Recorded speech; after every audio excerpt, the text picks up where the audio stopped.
श्रोता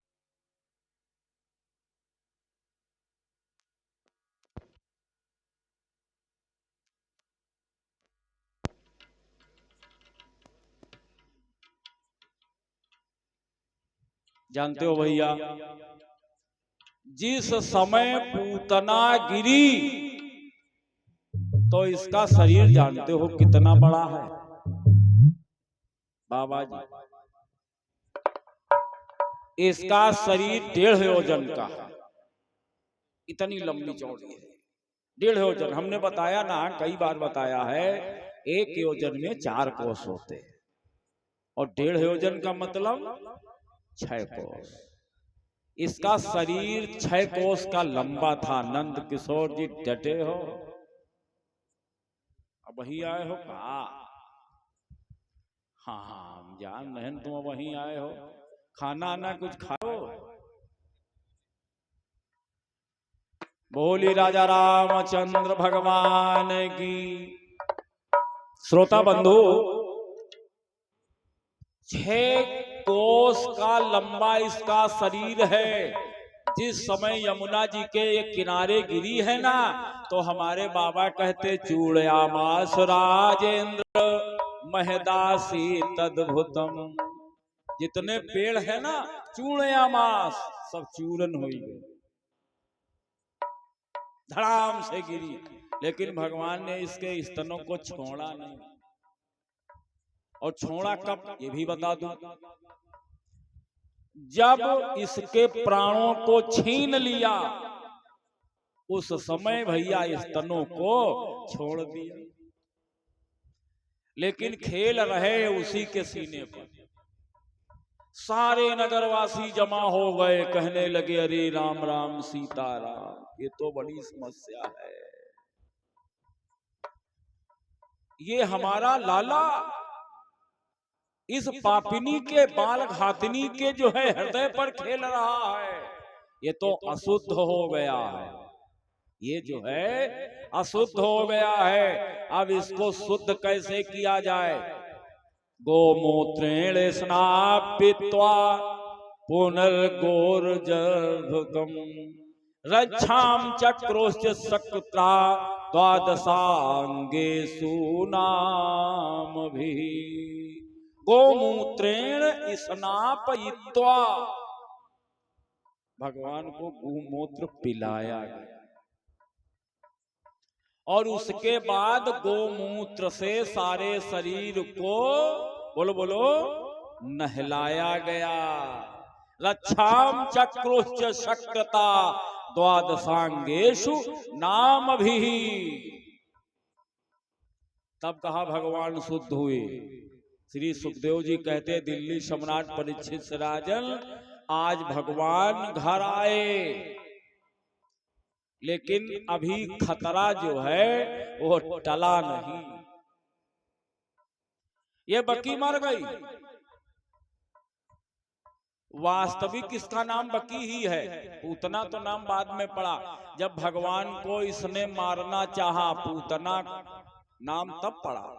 यानी पूत को मारना चाहा लेकिन पूत मरा ना, तभी इसका नाम पड़ गया पूत ना। 12 दिन के जब भगवान हुए तो क्या मनाया गया? बोलो। उनका सोहर नहीं भूल सकते, मुंह धोया इसी बढ़ी के। अब लेट लपेट तो भैया बाराती आई हो, तो अब हम क्या करेंगे? खूब नाची कूदी हो भाई, अब क्या बतावा जाए।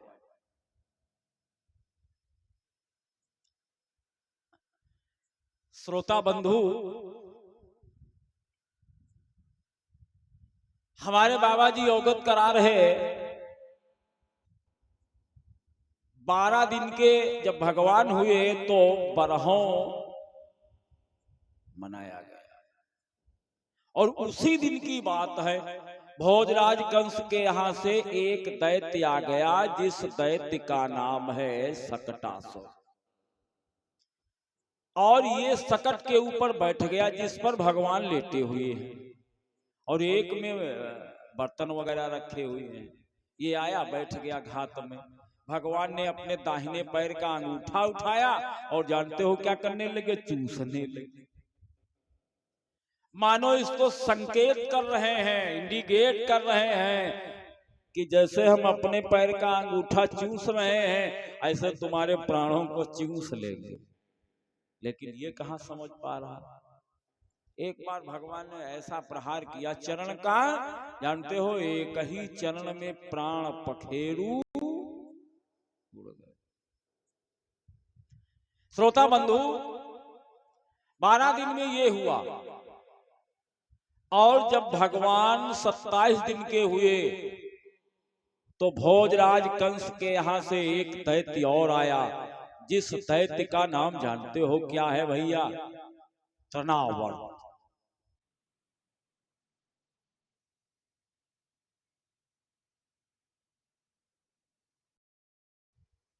श्रोता बंधु, श्री सुखदेव जी ने कहा, दिल्ली सम्राट परीक्षित से राजन, आज जिस समय तृणावर्त आया तो जानते हो वो आंधी तूफान बवंडर लेकर के आया। दैत्यो नाम ना तृणावर्तः कंस भृत्यापणोदितः चक्रवात स्वरूपेण जहारासीनम भरकम। चक्रवात लेकर के आया भैया। इतनी भीषण आंधी, इतना भीषण तूफान। लोग कहने लगे आज तक हमने इतनी भयंकर आंधी, इतना तूफान नहीं देखा, जीवन में प्रथम बार। जो जहां था वो वहीं फंस गया। गोकुलम सर्वमावरणम मोष्णश्च चूषणेणुभिः ईरयन् सुमहाघोर शब्देन प्रदिशो दिशः। कहते हैं आंधी की इतनी आवाज आ रही थी, इतनी आवाज आ रही थी, लोग ये विचार कर रहे थे ऐसा न हो कहीं प्रलय आ जाए। सभी भैया अपने अपने चक्कर में फंस गए और भगवान बेचारे आंगनई में छूट गए। भगवान जो है वो आंगनई में छूट गए। तृणावर्तः शांतरयो वात्यारूप धरोहरं कृष्णं नभो गतो गन्तुं नाशक्नोद भूरि भार भृत। भगवान को उसने उठा लिया और कंधे पर बिठा लिया, बिठा करके चली। तो कहते हैं तम श्यामनम मन्यमान आत्मनो गुरुमत्तया चले ग्रहीत उत्सृष्टुम नाशक्नोद भूतार्भकम। भगवान ने धीरे से कहा, वे कहां? अरे अरे अरे कहां कहां कहां? तुम हमको कहां लिए जा रहे हो? बोलो, मान जाओ, अभी जो है हमको वापस कर आओ जहां से लाए। या तुमने ऐसा न किया तो एक ही घूंसे में तुम्हारे प्राण पखेरु उड़ जाएंगे। लेकिन विचार करने की बात, 27 दिन का बालक, लोग क्या सोचते हो बोलेगा? ये बार बार चक्कर मकर देख रहा है इधर उधर, लेकिन कहीं से आवाज समझ में नहीं आ रही। और भगवान बार बार कहते हैं, और जब ये सुनता नहीं है, एक बार गुस्से में भगवान आ गए। जानते हो क्या किया? ऐसे घुमाया हाथ और ऐसे बनाया घूंसा और डायरेक्ट इसके जो है मस्तक पर वार कर दिया। जिस समय वार किया तो इसके प्राण पखेरु उड़ गए। लेकिन भगवान की हमारी एक खास आदत है कि भगवान जो है जिसको अपने हाथों से मारते हैं उसको डायरेक्टली अपने धाम को भेज देते। श्री सुखदेव जी कहते हैं दिल्ली सम्राट परीक्षित से, इस प्रकार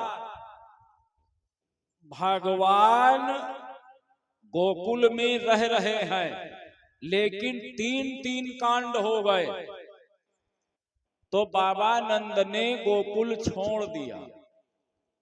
अपने नाम का एक गांव बनवाया जिसका नाम पड़ा नंदगांव।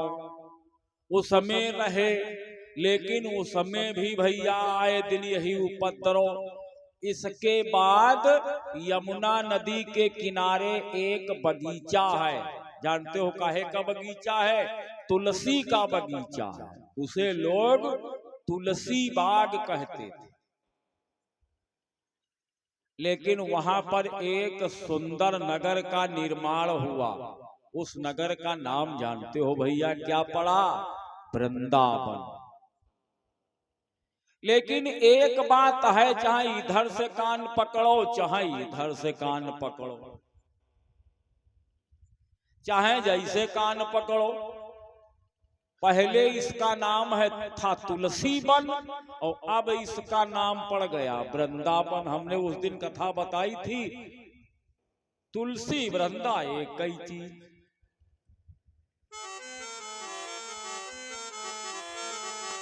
कहते हैं कि वृंदावन सो बन नहीं, नंदगांव सो गांव।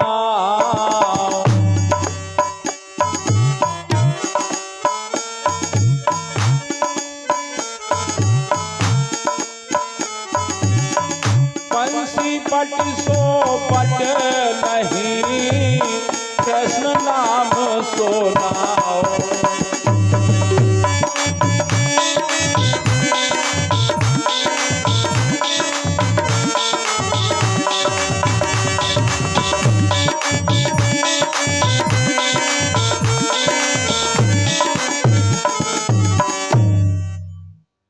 वृंदावन सो बन नहीं, नंदगांव सो गांव। वंशी वट सो बट नहीं, कृष्ण नाम सो नाम। श्रोता बंधु,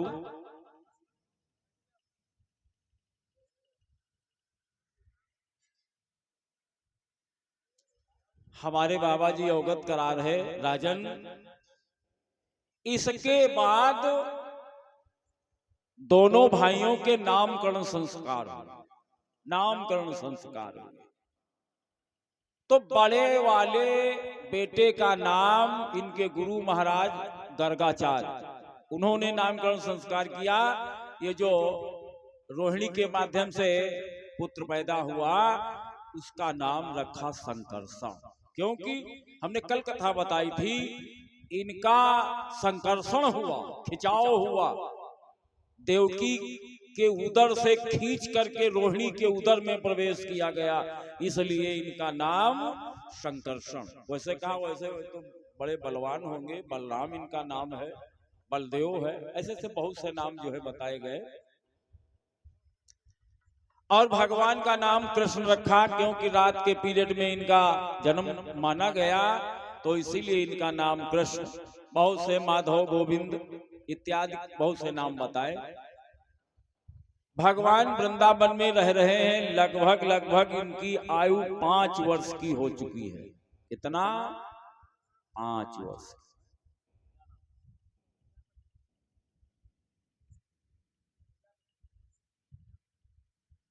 और हाँ, ये भैया प्रजापति की तरफ से 101 रुपए प्रभु के चरणों में समर्पित हैं। परमात्मा भाई प्रजापति की सारी मनोकामनाओं को सदैव पूरा करें, इनका जीवन मंगलमय हो और हमारी तरफ से इनको शुभ आशीर्वाद। वैसे भक्तों को भगवान तो बहुत कम याद आते हैं। याद कब आते हैं? जब उनको आवश्यकता पड़ती है, जब कोई कष्ट पड़ता है तो भगवान याद आते, वैसे नहीं याद आते। लेकिन भगवान को भक्त भैया हमेशा याद आते रहते हैं। 5 वर्ष के जब भगवान हुए तो जानते हो पहला काम इनका कौन सा बना कि तनिक सयाने जब हुई कृष्ण और बलराम, तो माखन लीला बनी पहला उनका काम। माखन चोरी करने का पहला काम करते। और एक बात बताऊं, लोग कहते हैं भगवान तो चोर थे। हमने कल भी बताया था, दिन में आते साहूकार और रात में आते चोर। भगवान को कहते हैं लोग माखन की चोरी करते थे, घर घर माखन चुराते थे। भगवान तो चोर थे, चोट्टा थे। ए भैया, और हम बताते हैं ऐसा कौन है जो चोर नहीं है? थोड़ा न थोड़ा तो सभी चोर हैं, हम भी चोर हैं, तुम भी चोर हो, सभी चोर हैं थोड़ा न थोड़ा। कोई किसी चीज की चोरी कर रहा तो कोई किसी चीज की चोरी कर रहा। छोटा बालक स्कूल जब पढ़ने जाता तो कहता है फलाना ये बच्चा इंटोल की छुट्टी में बाहर निकले, मनो कलम दवात गायब की। थोड़ा न थोड़ा चोरी भैया सभी करते। लोग कहते हैं भगवान तो चोर थे, चोर। हे भैया, भगवान चोरी क्यों करते थे यही नहीं पता है किसी को। त्रेता में जिस समय गोपी, ये जो गोपी है ना, ये त्रेता वाली सब सखियां हैं सीता जी की। इनकी मनोकामना पूरी की भगवान ने, कहा आज हम तुम्हारी इच्छा पूरी नहीं कर पाएंगे, लेकिन द्वापर के चौथे चरण में पूरी करेंगे, सब हम गोपी बनेंगे। भगवान कहते तुम सब गोपी बनोगी और हम बनेंगे गोपा, और तुम्हारी सारी इच्छा पूरी करेंगे। श्रोता बंधु, ये जितनी गोपिकाएं हैं ये सब वही हैं, और वही नहीं, बड़े बड़े संत महात्मा ब्राह्मण ऋषि मुनि ये सब गोपी बने हुए हैं, सब गोपी बनकर आए हैं। हे भैया,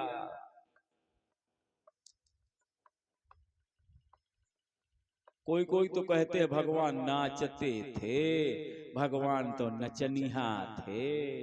हे भैया, और हम कहते हैं ऐसा कौन है जो नाचता नहीं है? सभी नाचते हैं, ऐसा कोई बचा ही नहीं जो नहीं नाचता। कोई अपने माता पिता के चक्कर में नाचता, कोई अपनी धर्म पत्नी के चक्कर में नाचता, कोई अपनी संतान के चक्कर में नाचता। ऐसा कोई है ही नहीं जो नाचता न।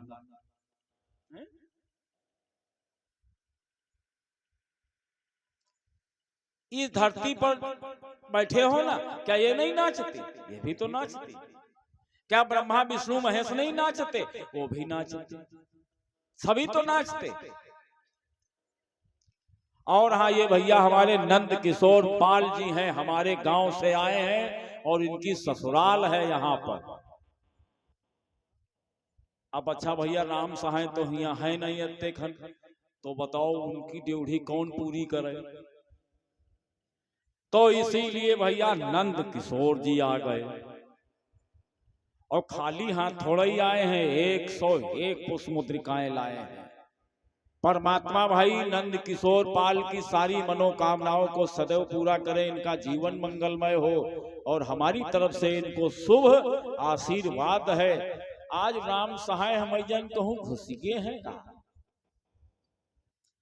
कौनू करिया कोठरी में तो नहीं चलेगी है बाबा जी। हमका कुछ गड़बड़ दिखा जा जी, नात्योदार सो रहे हैं, ऐसा न हो गड़बड़ डिजाइन है।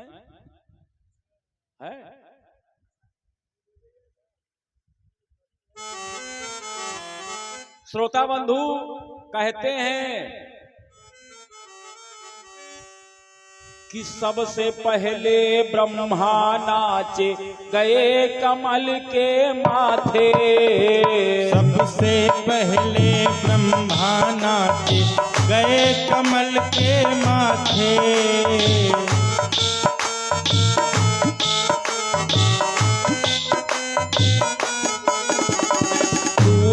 फिर विष्णु जी नाचे अमृत लाकर बाटे। फिर विष्णु जी नाचे अमृत लाकर बाटे। पावन गढ़ में आल्हा नाचे कियो नाचो और गाना। पावन गढ़ में आल्हा नाचे यो नाच और गाना, नाच नाच कर भस्मासुर को, हो नाच नाच कर भस्मासुर को, नाच नाच कर भस्मासुर को दीन्हा प्रभु पछारी। नाचन को क्यों दोष लगाओ भैया, नाचे दुनिया सारी। नाचन को क्यों दोष लगाओ, नाचत दुनिया सारी। नाचन को क्यों दोष लगाओ, नाचत दुनिया सारी।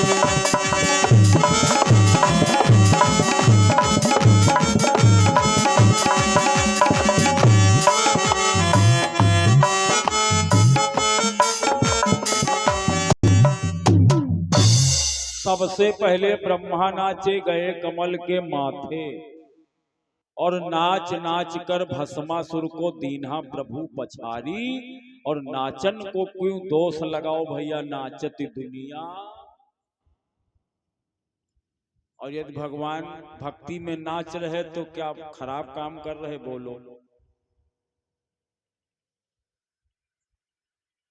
और जैसा तुम काम करोगे वैसे तुमको साथी मिल जाएंगे।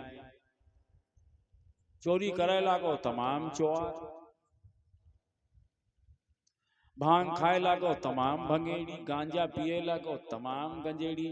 गंजेड़ी आग दूसरे ढूंढ के मिलती, दारू पिए लागो तमाम दरुहा। यानी जो तुम काम करोगे वैसे तुमको साथी मिल जाएंगे। भगवान के बहुत से साथी हैं, संकीर्ण, मदन, संकर्षण, बलबीर, चदामी, सब भैया मिल गए, मनसुखा इत्यादि। जिधर जाते जिस घर में घुस जाते, मालूम बिल्कुल सारा माखन साफ। 84 कोस ब्रजमंडल में ऐसा कोई घर बचा नहीं है जिसमें भगवान ने माखन की चोरी न की हो। केवल भगवान ही का घर बचा है, मैया यशोदा का खाली घर बचा है। वैसे और कोई घर बचा ही नहीं है जिसमें माखन की चोरी न हुई हो। श्रोता बंधु, सभी भक्तों के घर चोरी हो रही है। एक दिन भगवान ने कहा, वरे मनसुखा जा देख करके आ, कौन घर में गोपी है, किसके घर में माखन है। वो घूमने गया तो सभी के घरों में न माखन है और न कोई गोपी है। एक घर में खाली एक गोपी है, उसके घर में माखन भी है। भगवान से जाकर बताया, किसी के घर में माखन गोपी कोई नहीं, केवल ललिता घर में लेटी हुई है और माखन भी उसके घर में रखा हुआ है। वो कैसे? कहा उसके सर में दर्द हो रहा है और उसने शीला से कह दिया है माखन ले जाओ, बस। और चारपाई पर लेटी है, और जब दर्द सर में होता है तो यही इच्छा होती है आंख बंद करके लेट जाओ, वही वो लेटी हुई है। तो भगवान ने कहा बस उसी के घर में हम चोरी करेंगे। मनसुखा ने कहा उसके घर में भाई तुम चोरी कैसे कर पाओगे, वो तो घर में लेटी है। अरे कहा वो तो घर में लेटी है, लोग आंखों से काजल कैसे चुरा लेते हैं। कहा लोग आंखों से काजल कैसे चुरा लेते हैं, और हमको तो माखन ही खाली चुराना है। ए भैया, सारे आज पहुंच गए, धीरे से दरवाजा खोला, धीरे से, आवाज ही नहीं हुई, धीरे से जो है दरवाजा खुल गया। और जब अंदर गए तो क्या देखा, वो चारपाई पर लेटी है। तो कहा ऐसा न हो ये उठ खड़ी हो जाए, काम बिगड़ जाए। कहा तो वो 2 चोटी लगाए थी। पहले के पीरियड में नारियां 2-2 चोटी लगाया करती थीं, अब पूछो कोई 2 चोटी लगाती? अरे अब 1 चोटी लगाना दुर्लभ है, अब 1 चोटी नहीं लगाती। और लगाती कहाँ है? यहाँ खापड़ी पर जो है एक बड़ा चोटा, एक बड़ा चोटा, और चोटम चाहे पड़िया बांधो चाहे पड़वा बांधो। ए भैया, दोनों चोटी बांधी चारपाई से, अंदर जब गए क्या देखा? माखन दूरी पर है, कैसे मिलेगा? तो कहा एक के ऊपर एक और एक के ऊपर एक चढ़ जाओ, अभी सब माखन ही माखन है। अच्छा, अब सबसे नीचे लगे कोई तैयार नहीं, जो नीचे लगे वो सीताराम। और इनके मंडल में एक भैया दामा महोदय थे, भैंसिया का दूध पीते थे, वही सबसे ज्यादा मोटे था। कहा अरे दामा तू नीचे लग जा। उसने कहा बड़े आए, हम नीचे लग जाए, माल खाओ तुम और मार खाए हम, ये नहीं बन पाएगा। जो गोपी आएगी हमारी ही लीर पर लगाएगी। तुम चिंता न करो, तुमको सबसे ज्यादा माखन मिलेगा। सबसे ऊपर वाला अपने नीचे वाले को देगा, वो अपने नीचे, वो अपने नीचे से तब देते चले जाएंगे। तुम क्यों परेशान हो, तुमको माखन खाने को मिलेगा। लालच महाबुरी बला, सबसे नीचे दामा लगी गो। दामा संकीर्ण मदन संकर्षण छदामी मनसुखा भगवान, ये सब जो है एक लंबी सी सीढ़ी बन गई। और जानते हो, एक छड़ी का इशारा किया, मटकियां टूटने लगी। कि मारी छाड़ी तो फूटी, छीके की माटा किया। मारी छड़ी तो फूटी, छीके की मटकिया। मारी छड़ी तो फूटी, छीके की मटकिया। खाएंगे मुरार, फूटी माखन की धार, देखी ग्वालन ने, ग्वालन ने। मारी छड़ी तो फूटी, छीके की मटकिया। मारी छड़ी तो फूटी, छीके की मटकिया। खाए कृष्ण मुरार, फूटी माखन की धार, देखी ग्वालन ने, ग्वालन ने।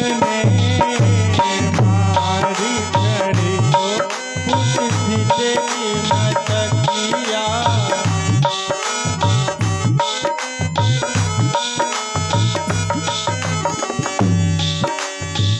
मारिया छड़िया करी ना तेरी, मनमोहन खिसियाई हो।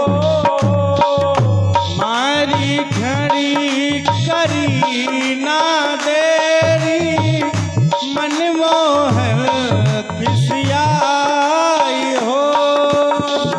वही धार माखन की देखो, वही धार माखन की देखो। ग्वाल रहे हर साए हो। चोरी की चाट तोर सुंदर है कन्हैया। मारी छड़ी तो फूटी, छीके की मटकिया। मारी छड़ी तो फूटी, छीके की मटकिया। खाए कृष्ण मुरार, फूटी माखन की धार, देखी ग्वालन ने, ग्वालन ने। मारी छड़ी तो फूटी, छीके की मटकिया।